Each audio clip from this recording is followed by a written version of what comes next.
Hello friends, welcome back to my channel Sonu family vlogs. કેમ છો બધાને ભાવથી જય સ્વામિનારાયણ, જય શ્રી કૃષ્ણ, રામ રામ.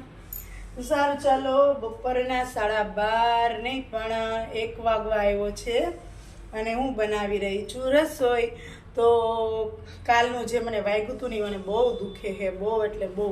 આજે સવારમાં અચાનકથી પાછું ઓલું કહે ને કે દુખતા ઉપર વધારે લાગે એમ, એટલે દુખતા ઉપર પાછું લાગી ગયું ને પાછા લોહી નીકળે. મારે પાછો બેન્ડેજ વારવો પડ્યો અને આમ આંગળી આવી રીતના આમ થાય ને તોય દુખે છે. ખબર નહીં હવે કે દિવસે મટશે. એમ આપણને ઉતાવળ હોય ને જલ્દી કામ પૂરું કરી નાખવાની, એટલે એવું જ થાય.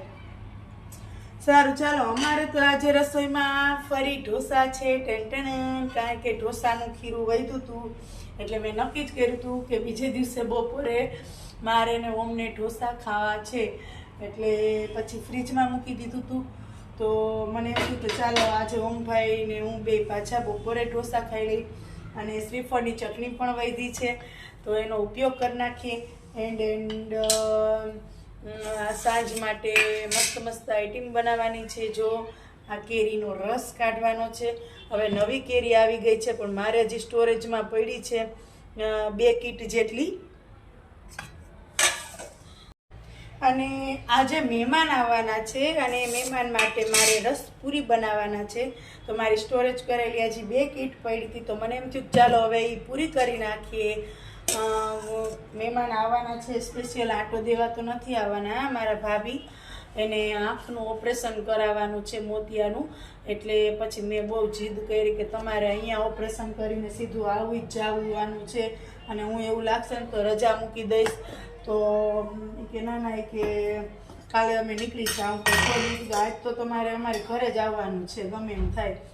એટલે પછી એ અમારી ઘરે આવશે તો જમવાનું તો બનાવવું પડે ને. તો મેં કીધું શ્રીખંડ હું હજી રસની એટલી ક્યાં ફૂલ સિઝન આવી, તો મારે સ્ટોરેજ કરેલું પડ્યું હતું ને તો મને એમ થયું કાલે રસ પૂરી અને સરસ મજાનું બટેટાનું શાક કરી નાખું એટલે સહેલું ને સટ થાય. અને મારે આમ થાય તે દવાખાને જવાનું છે તો ત્યાંથી આવું તો મોડું થઈ જાય. તો એટલે આવીને સીધી રસોઈ કરવાની છે તો આ બની જાય ને એટલા માટે મેં રસોઈ બનાવવાનું પસંદ કર્યું. બાકી બધું ફૂલ થાળી બનાવીશ ને તો વારે લાગશે અને ત્યાંથી દવાખાને આવીએ તો મોડું થઈ જાય. તો સારું, ચાલો. હવે ઓમભાઈને આવવાની તૈયારી છે અને હું બનાવી રહી છું. આ ઢોસાનું ખીરું તૈયાર થઈ ગયું છે એટલે ઢોસા બનાવીશ અને પાછા અમે મસ્ત ઢોસા ખાઈ લઈ મમ્મી દીકરો. અને આ એટલું થયું ના હોય એટલે ભગવાન કેવું ગમે ત્યારે આપણને કંઈક વાગ્યું હોય ને એટલે જીવ ન્યા જ ચોઈટો રહીએ, એમ કે દુખે છે એમ. તો મને એમ થાય કે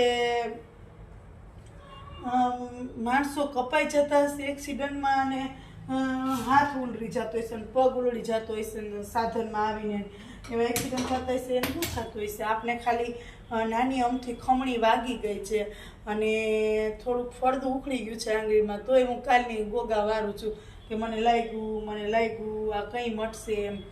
તો જેને આ એક્સિડન્ટમાં બહુ મોટું વધારે પડતું લાગી ગયું હોય એ બિચારા શું થતું હશે. ક્યારેક આપણે વિચાર કરીએ ને તોય એમ થાય કે આપણે તો કાંઈ નથી, તોય આપણે સહન નથી કરી શકતા. નાનું અમથું વાગ્યું હોય ને તો આપણે આખા ઘરને માથે લઈએ કે મને આ થયું છે, મને આ થયું. એમાં આ વેફર બનાવીને તો એ આખો હાથામાં ઘસીને એવો દુખતો હતો ને તો હું એક જ વાત કે મને હાથ દુખી ગયો. પણ આપણું શરીર એટલા તકલાદી થઈ ગયા છે કે આપણને છે ને વધારે સેજે શ્રમ પડે ને તો આપણને ગમતું નથી. આપણું શરીર દુખવા માંડે છે. આપણું શરીર એટલું સક્ષમ નથી કારણ કે આપણા ખોરાકને લીધે આપણે બધું નબળું જ ખાવું છે. ઘી, દૂધ ને દહીં ને એવું તો કંઈ ખાવું નથી.